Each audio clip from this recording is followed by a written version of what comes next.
And our guest tonight is one of the highest caliber, the most canceled and banned woman on the internet. U.S. House of Representatives, Florida District 11 congressional candidate, Miss Laura Loomer. Thanks for having me. It's a pleasure to be here. Welcome to the show. Thanks for Thank coming you. on. So, Finally here at the round table. Yes, the infamous round table. The infamous round table. Right, to do this kind of gonzo journalism. And so I started my Loomered videos. And, you know, I've Loomered a lot of politicians. It's all in the book. And there's a chapter in my book called Jewish versus Jihadis where I talk about how I became the most banned woman. And that was because I was the journalist who broke the story about Ilhan Omar marrying her brother. And, you know, her You're the one ties. that broke that story? Yeah. And, you know, when I was out there in Minnesota, this was before she was even, you know, really... even elected, right? Elected, right? Or selected by all those, you know, Somali migrants who have invaded our country and turned Minnesota into a third world hellhole. And so, you know, she, you know, is ties to the Muslim Brotherhood, as an agent for CARE, hates Jews, hates Israel, is tied to ISIS, you know, advocated for members of ISIS in her own district, Minnesota 5, which has become, according to FBI statistics, the #1 recruitment location in the entire country for ISIS terrorists. That's Ilhan Omar's home district, okay? So I guess they have the perfect representative for them, right? Allahu Akbar. Right. So The FBI doesn't have time to chase those guys around. They're Right. too busy Who cares trying to about frame that? yeah, the FBI patriots doesn't have and lock time 'em to up. go, you know, go to the mosque in Minnesota and find all of the people that are trying to blow our country up and go Right. fight for Allah, you know, and you know, all of the ballot harvesters from Somalia who are fraudulently working for Ilhan Omar, as caught on camera by Project Veritas, because they're chasing, you know, Trump supporters around and trying to go after soccer moms who don't want trannies raping their girls in the bathroom, you know? Yeah. I mean, that's what they think are domestic terrorists or the real terror threat, right?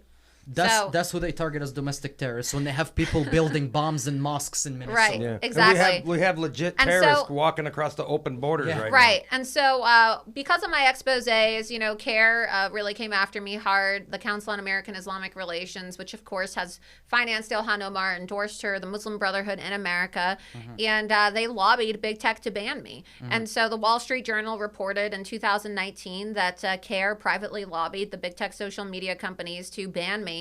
And so that means that the executives from Twitter, you know, they took meetings with Islamic terrorists, pro-Hamas, pro-Muslim Brotherhood Islamic terrorists to ban me, right? A Jewish conservative journalist. And so you know about the Muslim Brotherhood, and people will say, oh, you know, just keep your mouth shut, don't talk about it, don't talk about Muslims, don't talk about Islam, and you'll be fine. Well, why would I want to be quiet about this when these people, right, in the Muslim Brotherhood are infiltrating our government, subverting our institutions in this country, sending jihadists to Congress, okay, whitewashing terrorism in America, and persecuting Christians and Jews all around the world. I mean, you yourself are from Egypt, you said, and your family escaped the brutality of the Muslim Brotherhood under Mohammed Morsi and Arab Spring. And so this is real, you know? Thanks. I mean, don't take it from me. Take it from the guy named Samir with the Arabic accent. You know? Hey, that's racist. No, I mean, Hey, Samir's a white guy. yeah, like she said, thanks to Barack Osama, which is what we call him every time. Barack Hussein Obama, which is what they actually call him in Egypt. That is what they call him in Egypt. They call him Barack Osama. Yeah. Because the Christians who are being persecuted by the Muslim Brotherhood, they refer to him as They Barack probably Osama. love Barack over there. He's done more damage to our of country course, than of they could have course. dreamed of doing. He funded the Radical Muslim Brotherhood administration when Mohammed Morsi was in office. He gave them $1 billion grant. You know, it was planned to be annually, but they were overthrown after the first year. And he was funding ISIS operations. I mean, that's why ISIS militants that were doing ops in the Middle East, they had like American military weaponry. And it'd be confiscated, and it'd be like, where did you get those from? I mean, down here in that part of the world, we run the AKs. So it's kind of weird in that sense. But yeah, and now it's in our homeland. Now it's in our homeland in the United States. It's We have Muslim Brotherhood jihadists serving in Congress right now. Yeah. Now they can just pick up crazy? extra military stuff from the Taliban. From the Taliban, much like ISIS, Right. they have American weaponry as well. Yeah.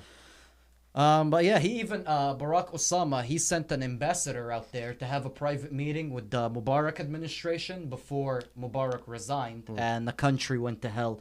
Legitimately was anarchy for a while, for a few months, and Muslims were policing their communities. Yeah, Laura, like that's let me Whoa, ask you. whoa, whoa, wait. You mean Sharia police is not a conspiracy theory? You mean everything that I've talked about Sharia police, abroad and here domestically in the United States is Yep. not a conspiracy theory? Nope, it's not. You see, the more you know. Wow, who knew? Yeah, so Howdy you see, do. like, they banned me. They say that all these things I said were conspiracy theories, but you heard it from a guy who was living in Egypt himself, right? They do have Sharia police. Yeah. And they have it on the streets of New York City. As I broke the story several years ago, they have Sharia police. Yeah. And they're not necessarily the fairest type of police. Like, you know what I mean? Like, they're the type of police who marches around with machetes and white thobes. And they beat you to death if you're out during the prayer season. Nothing you can do about it. Or they beat you to death if you're caught kissing a woman, Yeah. Really? Meanwhile, they'll go behind doors. They'll go behind closed doors and do all types of stuff to their women. That's Or very little boys, immoral. because that's Or what they goats. do. Or goats. No, there's like this very big culture of pedophilia. Yeah, of course. I mean, their prophet Muhammad, his youngest wife Yeah. was 9 years old. Well, and their They- goal is to, they aspire to be exactly like Muhammad, right? Yep. That's how they live a A perfect life. a perfect life, as they say. And Muhammad was a pedophile. So, again, these are facts, and this is not hate speech, as they say, but they can't handle the truth, and so It hurts their feelings. and so it's just that's why I got banned. So you write this book. You said you just finished it up. Well, the book actually came out in October, and so it's been out for a few months. So are you having any issues getting the word out? Because when Yeah. it comes to selling a book, I you got to am. advertise. You got to. I mean, it would Yeah. help if you could get on social media. So Yeah, it's been hard because they won't let me on any of the TV shows or any of the networks to talk about it because I speak the truth and because I'm a zero bullshit kind of person, and because I don't pander and because I'm not going around pretending to be someone who I'm not. I'm actually a real America First candidate. I'm not pretending to be America First and then going and protecting rhino politicians. Because I am who I am, they won't allow me on a lot of these conservative shows and podcasts. And so it's been hard because I don't really have access to Facebook advertising and Twitter advertising or Instagram. I used to have millions of followers, and it was no problem before selling my merch or So selling you've my been stuff. banned completely off of Instagram? Oh yeah, yeah. Facebook banned me on Instagram and Facebook in 2019. Ironically, on Holocaust Memorial Day, it was like they were trying to like make a statement about like digital extermination, and so I thought that was really screwed up. But they banned me, and then they labeled me a domestic terrorist, and they said that I was a dangerous individual. Remember when they banned me and Milo and Alex Jones and Gavin and a few others and Paul Joseph Watson, and then they had to throw Louis Farrakhan in there just to say, oh, they're not all conservatives, Right. But the irony of that is that actually Farrakhan likes Trump. And so everybody who they banned was actually pro-Trump, even if they were too ignorant to realize that. And so then they said that it was okay for people to murder us because they deemed us dangerous individuals. Wow. Yeah. Pretty much, dude. That's the state of big tech. Yeah. And then you said So- the FBI has red flagged you, so you can't even defend yourself? Yeah, Right. so after I confronted James Comey, and I talk about this in my book, after all my investigations in Minnesota and doing a lot of my work, I started to get death threats from Hamas and the Muslim Brotherhood, and there were fatwas issued against me, and I was getting a lot of death threats from these jihadist types that were saying they were going to come find me and cut my head off, and so. Did Elon Omar have anything to do with that, you think? Of course Who she knows? did. But, CARE made me the face of their Ramadan fundraiser and riled up all their jihadist followers and Right. said they need to rise up against me. And Give us money so we know. can go kill this woman. This is pretty much what they openly raise funds here in the Yeah, United States. They are. And so they said, give us money. We need to fight back against this Yeah. Islamophobe. And That's and they, they were shouting, takbir. What does that mean? Say that again. Takbir. Takbir. Takbir, Allahu Drink It Akbar. beer. means okay. So takbir means enlarging. Allahu Akbar means God is greater. I'm familiar with the Allahu Akbar chant, Yeah. but I don't know what the other one means. Well, it's basically what, these jihadists chant when they're doing their violent demonstrations. It's Right. like a way to, say. Well, like, yeah, it's part of their Yeah. 5 prayers. And so they were saying this stuff online and openly inciting hatred and violence against me. And so I got a gun. I got a gun, and I was living in Florida. And you don't have to register your guns here. And I got my gun legally. I purchased my gun legally. And then when I was running for Congress, I wanted to get a concealed carry because then I started getting death threats from Antifa. And there was a threat that came in from Rose City Antifa in Portland, and they put my address in the email, and they said, "We know where you live, bitch," like with a bunch of other expletives. And we know where your family lives. And if you don't drop out of your race, we're going to come find you and tie you up and kill you. And so we had to report that to the FBI, even though they don't do anything. And then because I was a candidate too, it was reported to the Secret Service. And then ultimately it was reported to the Palm Beach Police and then the Portland Police. Well, they did an investigation, and then there was other individuals as well. There was a sexual predator, a sex offender that was showing up outside of my apartments in Palm Beach, posting these really creepy Facebook videos talking about, this is where Laura Loomer lives and I'm waiting for her. And so I ended up living in another house while I was campaigning because it was too unsafe for me to live in my condo when I was living in Palm Beach during my campaign, because people were coming to my house and waiting for me, right? And I didn't have a concealed carry. Wow. And then there were people showing up to my apartment building in Palm Beach when I lived there, and they egged my car and they vandalized my car. They put nails in my tire sidewall. And so I said, okay, time to get a concealed carry. So I did the course and I applied for the concealed carry. And then what happened was a few weeks later, I got a letter in the mail saying it was denied. And I thought, this is so weird. Why would my concealed carry be denied? Because the other people who I had taken the course with, they got theirs and theirs were approved. So I thought maybe they made a mistake. So I refiled the paperwork to get a concealed carry. And then what happened was I get another letter in the mail because they give you the option, if you think we made a mistake, refile. So I refiled. Get another letter in the mail that said that, no, we didn't make a mistake. You are not authorized to have a concealed carry. But they don't tell you, right? Like when you get denied, they don't tell you. It comes with Nikki Fried's signature on it. It comes on letterhead from FDLE, but it has Nikki Fried's signature for the Florida Agriculture Commission.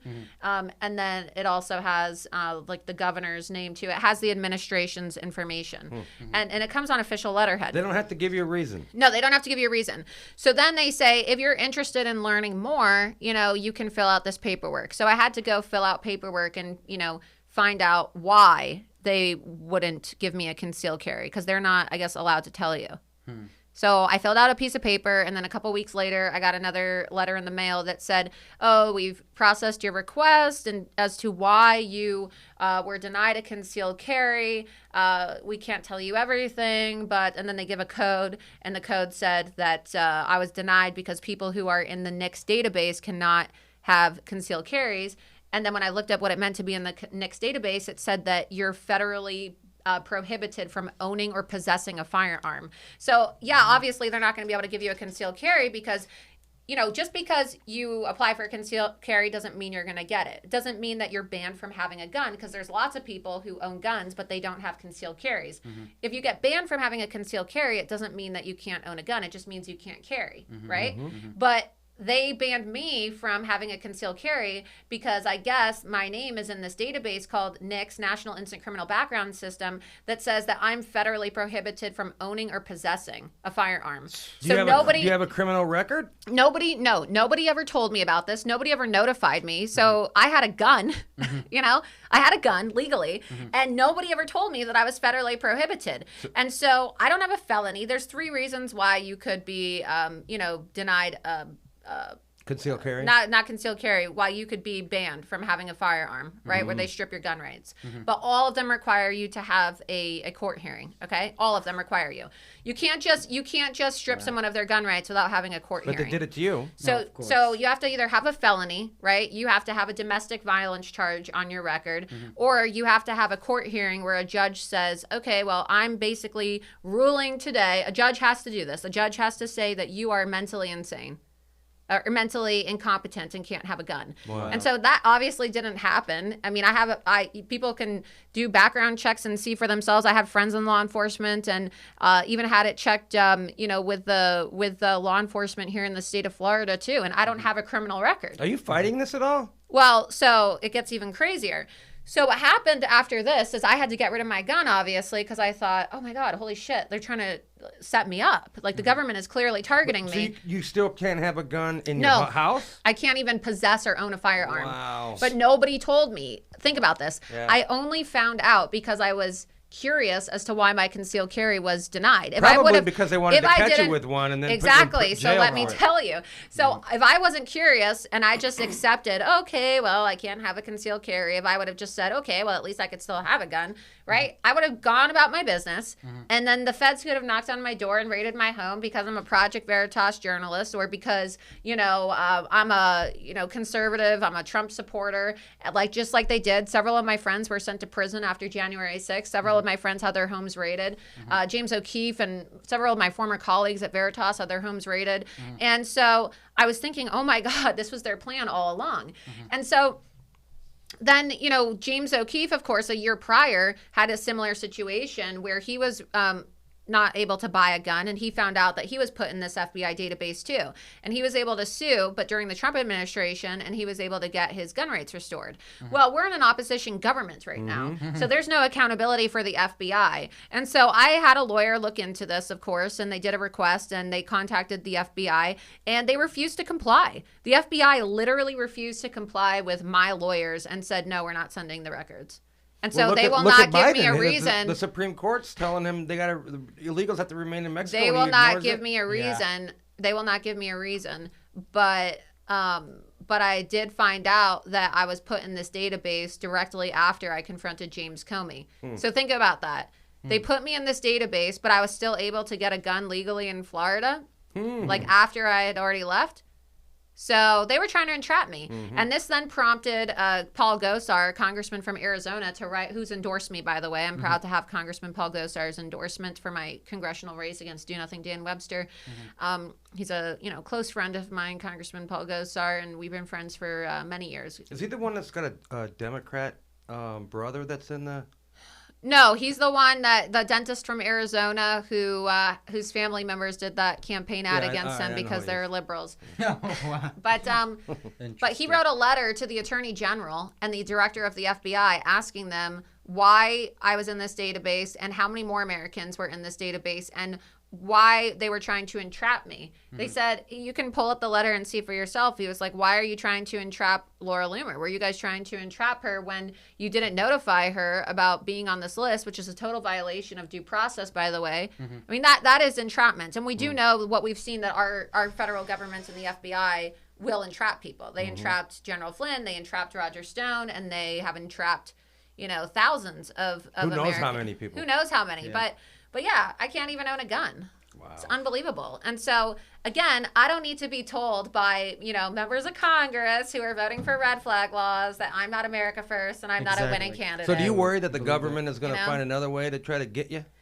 Well, I mean, they're always trying to come after me. They're always trying to come after me. I'm a federal candidate for Congress, okay? I'm probably the most America First candidate running for Congress in the state of Florida, and I challenge anyone who wants to, dispute that fact. And I am the only deplatformed candidate, okay, in the entire country, just like last election season. I mean, these are federal crimes against elections. These are crimes that the government should be prosecuting. Interference with elections, illegal in-kind contributions to my opponents who have access to these sites when I do not, and I will be pursuing legal action. I will be filing FEC complaints for illegal in-kind contributions because Dan Webster is accepting illegal in-kind contributions by, utilizing Facebook when I am intentionally barred from Facebook. I mean, I filed an FEC complaint against Lois Frankel, and I'll do it to Dan Webster too because it's wrong and it's criminal. Do you remember earlier, I believe later 2021, when Governor DeSantis was trying to take action against big tech who are deplatforming candidates? I remember it very well. The judge threw that out. And it was thrown out by a judge. I know. Yeah, I mean, look, I was probably like the biggest outside force pushing for this tech bill to be modified and amended to actually protect Floridians and keep Florida safe from big tech election interference. But unfortunately, a lot of rhinos in the Florida legislature put their grubby little hands on this bill, and and they sabotaged it. Why can't we get something done? This is so ridiculous. And it's ridiculous because it's been going on for a long time. I feel like I had to raise all this money, like probably spent $40,000 of money that I had to raise on my own to basically, hire a lobbyist and get this done because they say that Florida's so free. Well, just like they had a wall around the Capitol in D.C., are people just going to forget about the fact that the Florida Capitol was locked down all of COVID and you literally couldn't go talk to your representatives? That's crazy. I mean, that happened, and we just can't forget about that. And so the only way to schedule meetings with these people was to hire somebody, right, in Tallahassee to go do it, to help me do this so that I could talk to them. Political aspirations. So if you get into Congress, what kind of a bill would you put forth? Well, we need to repeal Section 230. I mean, these companies are abusing their platform protections when they're behaving like publishers. And Donald Trump, one of the last things he did before this transition of power to an illegitimate, presidency, under the Biden regime, one of the last things he did was he asked members of Congress to veto the NDA, right, the National Defense Authorization Act. And within the National Defense Authorization Act, he said, well, you need to include language to repeal Section 230 because big tech now just deplatformed a sitting United States president, and this is a national security threat because now they're cutting off the ability of a leader of the free world to carry out digital diplomacy, and this could, create global instability. And it's a perfectly legitimate argument. It's an argument that I made when I filed a lawsuit in 2018 against Twitter, Google, Facebook, and Apple that went all the way to the Supreme Court in 2021. And so members of Congress voted against that. Dan Webster was one of them. Wow. He went against Donald Trump's wishes to veto the National Defense Authorization Act. And so I want to repeal Section 230, but I also think that we need to get back to respecting laws on the book. And that's what's happening in our country right now is we have a bunch of cowards and feckless rhinos in the Republican Party who don't actually practice the law and apply it how it should be applied constitutionally. And it is illegal in this country. It is a crime to perjure yourself in Congress. And the executives of Twitter, right, Sundar Pichai, and then you have Facebook, Mark Zuckerberg and Sheryl Sandberg, and Twitter's Jack Dorsey, they all committed perjury when they testified under oath in front of Congress and said that they were not censoring conservatives and implementing malicious, anti-competitive, discriminatory algorithms to censor conservatives and disenfranchise them in the political system. And so that's a crime, and they need to go to jail for that. I don't care if they're billionaires. It seems like that'll just never happen. Yeah, it seems billionaires never go They to don't. prison. The politicians don't go to jail. Hillary Clinton just got busted spying on Trump while he was president, and she's still running around. She'll never go to jail. I mean, look, the DOJ just got caught today spying on Project Veritas. They said that they were, so we have a banana republic in this country. Well, you know who started all that? I mean, Obama, when he was in there, who was James Rosen, he was spying on him, remember? Yeah. Threw him in jail. Jail. Yeah. So. Because he didn't like him. So yeah, look, the tech bill was a joke, and unfortunately, there's a lot of people in this country because they now think, well, after DeSantis went on Tucker Carlson and said, yeah, Florida's not going to have any censorship of our campaigns. Well, a lot of people in this country think that actually is fact, that we don't have censorship in Florida. That's not true. I am the only deplatformed candidate in the state of Florida. If Donald Trump runs again in 2024, which I believe he will also be a deplatformed candidate. Of course. And the way that this tech bill was done, and I specifically brought this to their attention when I testified before the House Appropriations Committee in Florida in the state house, I said, when I was a candidate in 2020, Facebook created a new policy that said that it doesn't matter. It was called the Loomer rule, and Twitter did it too. They called it yes. It's called the Loomer rule. It doesn't matter if you've been previously banned or shut down.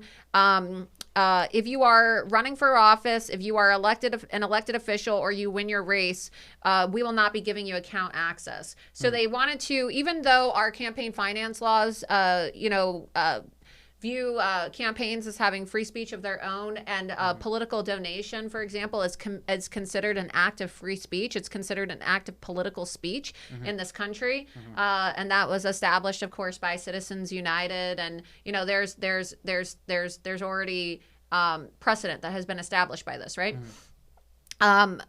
because they're viewed as separate entities. Like the individual is different from the campaign. So I am Laura Loomer, but my campaign is an entity. It's called Laura Loomer for Congress, Inc. Okay? Technically speaking, we should have been able to have a separate account, right? Because my campaign is a separate entity from the individual. That's right. Even though it's my name. But Facebook said, okay, well, we're just going to say that it's all the same. And so even if you win, we're not going to give you access. So I said this bill needs to be retroactive so that if you're censored, it also applies to the Facebook rule that said if you've been previously banned, you can't have accounts. Because a lot of candidates, when they are thinking of running for office, they file exploratory committees. And if you're going to file an exploratory committee, you're saying that you're thinking of running for Congress or governor or whatever you may want to run for, but you haven't done it yet. Right? You legally have to file for an exploratory committee if you're openly talking about running, but you haven't filed yet. Well, what's stopping these candidates from having their little spies or moderators at big tech in Silicon Valley go online and look at who's filing for exploratory committees and then banning them right before they file for Congress or governor or whatever. You see what I'm saying? I mean, you could literally chop someone at their knees before they get started by just monitoring the election logs. Right? And so they didn't think that that was important enough to include as an amendment in the legislation. And so the tech bill is garbage. I mean, look, it was an embarrassment. They signed it. It was the last thing they signed, and the signee died because it was such a terrible bill. And then a judge shot it down because, they focused on Section 230, when you cannot eliminate Section 230 on a state level, right? It's a federal law. Okay, so I don't understand why these lawmakers, a lot of them who are lawyers supposedly, they're supposed to know these things, I'm not a lawyer, but I know. They're supposed to know these things, and they focused on 230. So the judge said, no, you're overreaching your authority, and they shot it down. When they should have done, what they should have done is they should have made a political affiliation a protected class. They should have amended the Florida civil rights law, and then they would have been able to fine the social media companies for civil rights violations, for going after conservatives, right? For discriminating against a group of people for their political affiliation. But these lawmakers just totally dropped the ball. I feel like big tech is already too big to be to ever be messed with. Well, they are. I mean, our economy each year is $22 trillion, okay? And there was a report yesterday, and they're finally now talking about this. I mean, I've been talking about this for years now, using this figure of $9 trillion. So do the math, right? Big tech is now more than 1/3 of our entire GDP. Wow. That's insane. And so we're in a codependent, abusive relationship with these companies that have been completely entangled with every aspect of our life in this modern digital era. So it's got to be dealt with. It's the number one important issue in this country, in my opinion.